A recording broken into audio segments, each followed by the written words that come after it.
Hi, my name is Ashley. And on my channel, Ashley in Africa, I talk about living, moving, and doing business on the continent of Africa. So what would you say is the reason why more Africans in the diaspora should follow your footsteps to come and live in Africa as well? That's a great question to start off.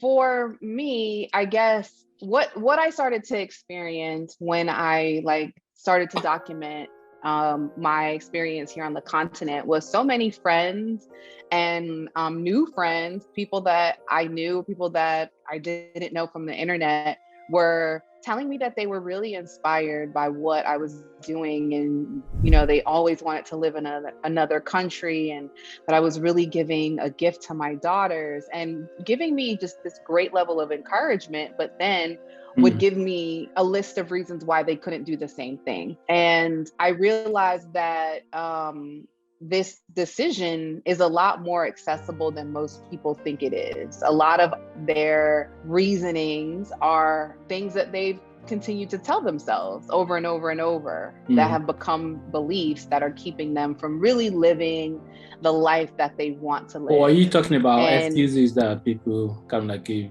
Are you talking about excuses that people give, the reason why they don't want to move to Africa? Is that what you're?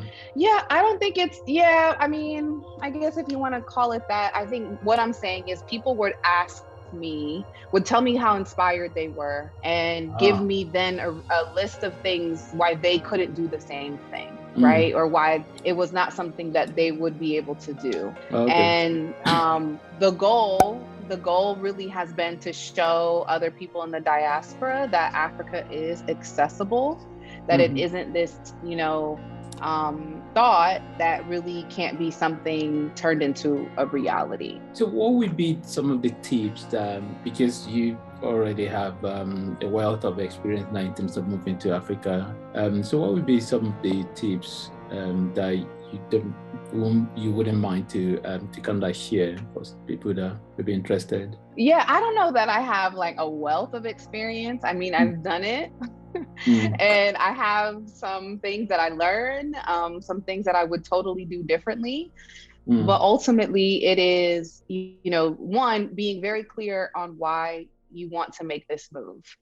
What is your motivation behind that? And being very focused and clear on that. For me, it gave me an opportunity to live a certain lifestyle where I could financially afford it and I could still have a level of ease in my life, right? And also a place where my children were safe, where they didn't have to experience, a heightened, an increasing level of gun violence, right?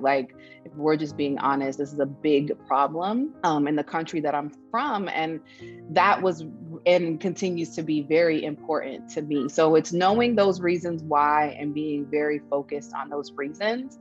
Another thing that I would say is be strategic in your decision to do that. So do your research, whether it's here on YouTube, on blogs, on Instagram, there is a community of people that are making these decisions daily. And there are resources that weren't available 5-10 years ago. And so the resources are there, and take advantage of them. Nobody's story is going to be your exact story, but if you can pull from enough stories to get an idea, you can develop that level of confidence that it really just takes to make the move. And then, be very thoughtful about the people that you share this concept with. It is, it is a different concept. It is a leadership move. It is something that majority of people are not doing. And so most people are going to have a negative response, but there are a huge amount of people that are really going to support you and understand you. So being aware of who those people are and being very discreet with the people that are not going to support you and your vision to make such a big move, like moving to the continent. So those are 3 big tips of advice that I would share. Boy, as a business person yourself, I was just wondering if you don't mind to share some of some business ideas I think people would be interested in, because when people move down, they have to earn income. So maybe some of the businesses that the one you've seen or the one you've done yourself that you think people will find useful. Yeah, there are so many things that can happen here on the continent.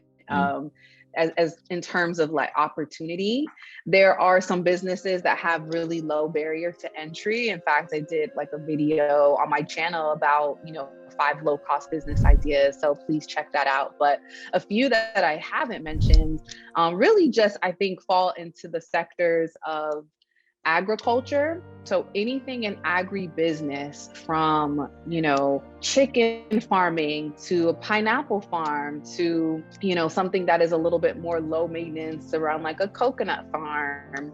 But then also like innovation around agriculture and horticulture, agribusiness, like that's just a huge space of opportunity, because the richness of the agricultural opportunity here in Africa, all over the continent, is very rich. Tanzania is also just one of the most naturally resourceful, rich countries on the continent, but so many of them are like, there's resources everywhere. So that vertical of agriculture, agribusiness, even agri-tech, huge opportunity there. Also like in the beauty sector, beauty and grooming sector for men and women, Black-owned, African-owned products. That is a growing space that I see where, young African entrepreneurs are creating their own hair products, they're creating their own skincare products. Men, they're creating their own beard products on the continent. So yes, like the beauty industry, I mean, we know how much money we spend in the West, in the UK, in the US, Black women, Black men on maintenance, right? Like an opportunity to develop an African-owned, African-based, African-sourced product. Huge opportunity there. And a lot of the women that raw I've materials seen are already there as well. So in Africa, they're all here. So huge opportunity for growth. And then the next I would say is, human resources, talent development, teaching people skills like, customer service, sales, data entry, surveying. Like there's a huge talent base. And so sharing skills on any level, whatever that looks like, there's a huge opportunity for that. Talent development, human resource management. Yeah. Let me ask you about kind of like some culture shock. So because, even though we're all Blacks, but, when you live your life in another geographical location in the world, and then you're coming, it can really be different. So what are the new culture shock that you've experienced? So I just did a video on some of the culture shocks that I remember. And, to your point, it is a totally different culture that I'm having to adopt to. And one of the biggest things, is the language, and knowing and understanding and attempting to get better at speaking the language. And so I do pretty well. I can get around a taxi with a taxi driver, maybe with a waitress or waiter. And even in the market, if I negotiate well enough, like that's the extent of my Kiswahili, but it's getting better. And that is so important. So, not really a shock, but just recognizing like the better I understand the language, the easier it is for me to adapt and to be able to have like relationships and conversations where we can emotionally connect. Because right now I'm just asking you how much it costs and asking you for a smaller cost in Swahili. Like that's about all I can do, and telling you to turn left. Like so that's one thing. I would say also just one of the things that I highlight a lot is the family-centered culture. And so just the way that children are revered here in Tanzania, like they're just very much cared for by the community, by other people. Like there is a regard for them, not a disdain. And that is something that is very much present in the US. You can be on the bus and somebody just hands you their baby, like hold them, and you're Yeah, it's kind of expected like to a do it, and you community, do it. community spirit. Yes, Yeah. yes, as a community, exactly. I think the South Africans would like say ubuntu culture, ubuntu way of living, and yeah, that's so different. It's so necessary, especially for African Americans, because we say there's this concept of a village, but we don't really know what it looks like, and that has been a beautiful culture shock to see. And then I'm still getting used to the nature everywhere. Actually, I love the greenery, yeah, but it's the spider. It's just certain things in nature that it's taking me a little bit of time to get used to, but I'm getting there. Yeah, actually, what would be your tips for integrating into the society on arrival to Africa for African in diaspora just coming in? What would be your tips for integrating? Yeah, I think there are some really just basic things to learn about the language, right? So like being prepared on greetings, being prepared on like the numbers so you can count, specifically like money. And then also really just, it's hard to do and it sounds cliche, but really limiting your expectation of what you think this is going to look like or what this journey is going to be. Being grateful, like that you made it, that you're doing it, but just limiting your expectation in the sense of like what you, I guess that's hard, like, because I think a lot of people can get caught up on having this grand concept of what it means to make this move abroad. And it is a powerful thing. But nobody's waiting for you at the gates upon arrival with drums, and Katanga cloth and telling you welcome, home. Like you are safe, you are worthy, you are, like that's not it.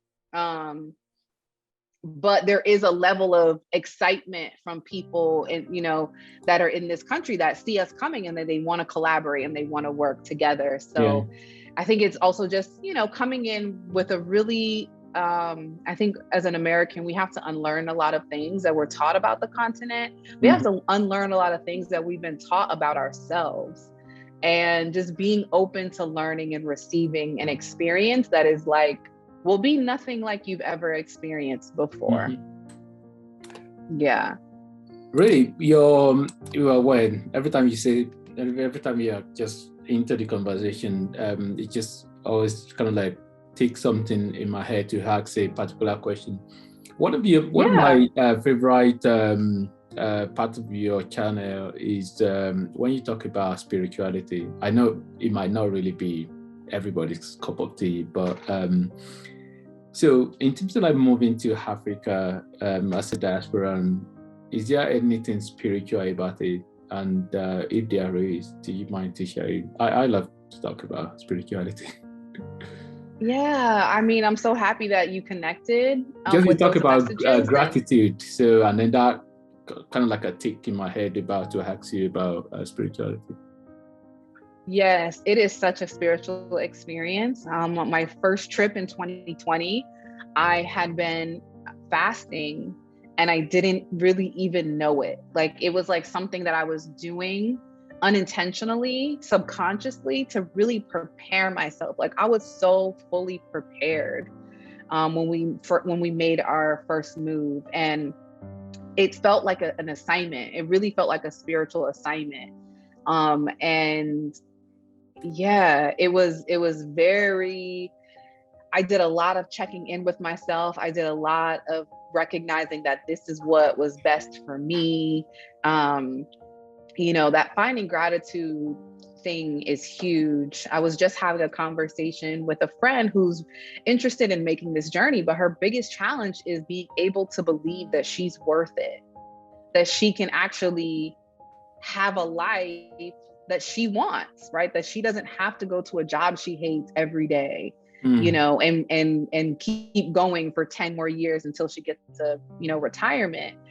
It's believing that she can build her own business to not only just take care of her needs, but supersede her needs, is like that belief in herself that she's worth it. And so many Black women and Black men in America share this sentiment because we've been taught to just accept the bare minimum in a society. We've been taught that, if we work really hard, we'll be able to get half of what they have and we're going to be happy with that. Or if we just can get to that position, like our representation is enough for the culture. So there's just like a lot of things we have to unlearn and ask ourselves, like, why are these really our things that we believe or we've told ourselves so much? And I say all of that because when you arrive onto the continent, if you really are open, you will have a different spiritual shift that you'll go through, that you'll see like, oh, I was taught, I was raised as a Christian in the US, but to see Christianity on the continent totally made me rethink what Christianity looked like for me. like when I saw it here and I was like, oh, this is how they got us to believe this religion. Those questions and being open really just give you an opportunity to ascend to a higher self. Yeah.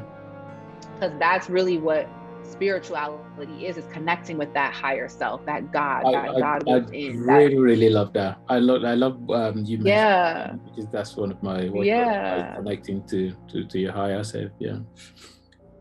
So for people that want to move to Africa that have children, so you've been able to move with kids because that's a different kind of like an area.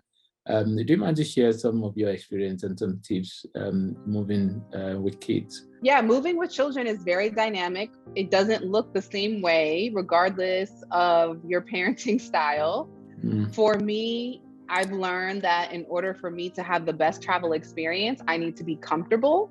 So that means I need to fly with a comfortable airline. I need to minimize the amount of layovers. I need to, I will pay for a different level of comfort. And so just knowing what that looks like for you is really important.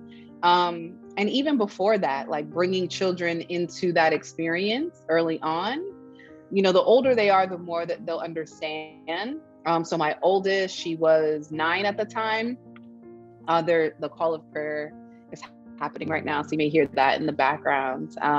But she watched videos with me on where we were planning to go.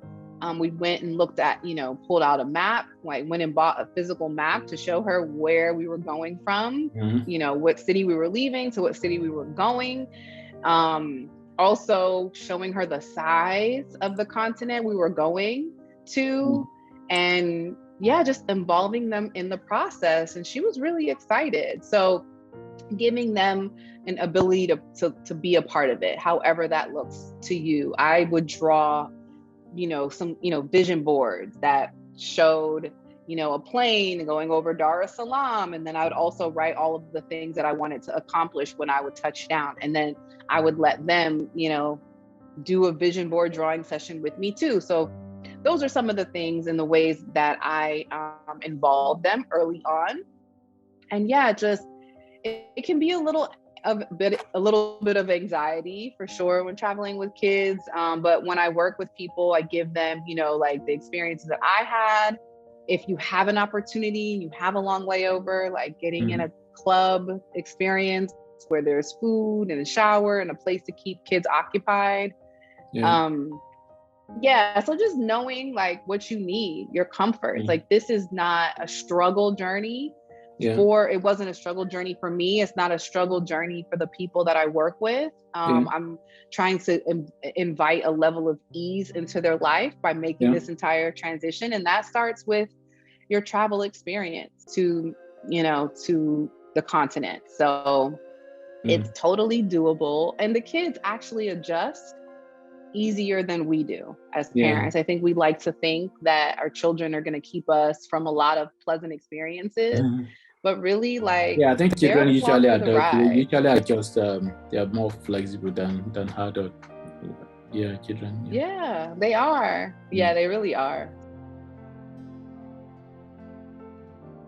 You need to have your money right, whatever that looks like for you. And so everybody is different. Everybody's lifestyle, ways of spending, relationship with money, they're all very different. So I have a consulting business where I work with people that want to move their families and expand their business here to the continent, specifically in Tanzania and South Africa. And so I work with people who are entrepreneurs that already have a level of business savvy, that are either building a business or have built a business in the past and want to grow that here on the continent and want to bring their families along.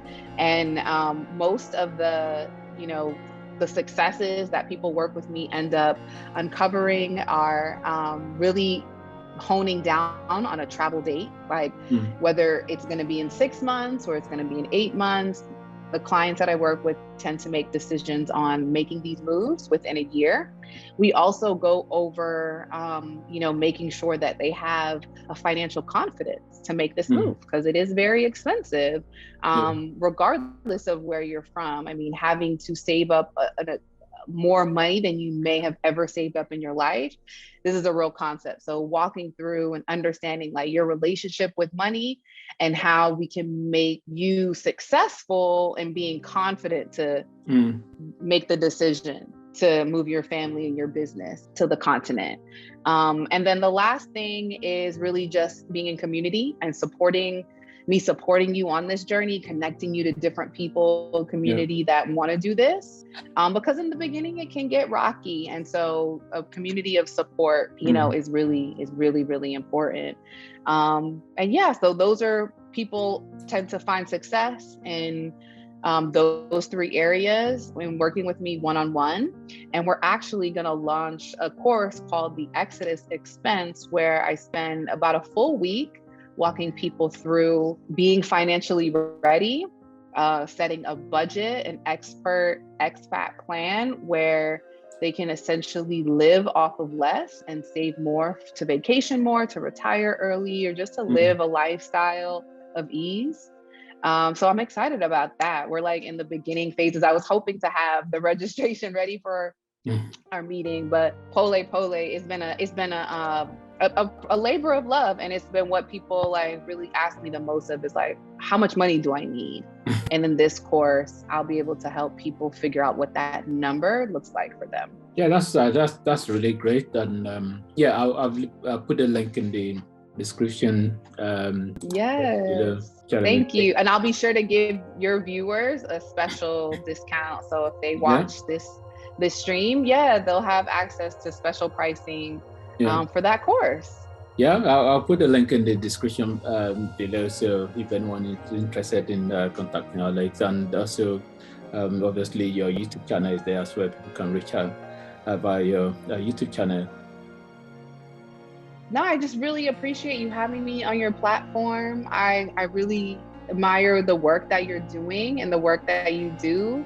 Thank you. For the diaspora and in the diaspora, I think we're all doing our part. We're all being the change that we want to see towards a one Africa. We're all just doing our best and like trying to share our experience and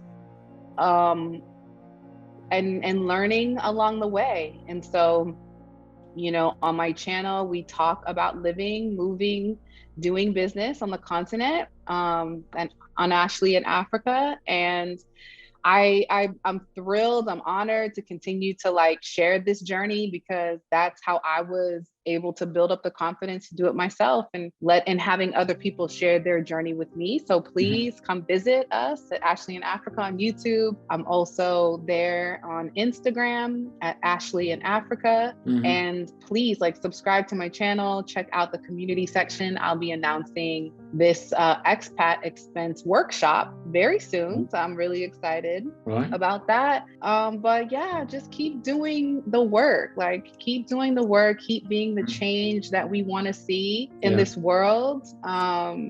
You know, people are watching us every day and we don't even know it. And we're inspiring people all over the world. And that's what I love the most about this process and this journey. I love to talk, and like I found something that I love to talk about and to share with people. And it's been a pleasure to do that. So thank you again for having me. Thank you, Ashley. Yeah.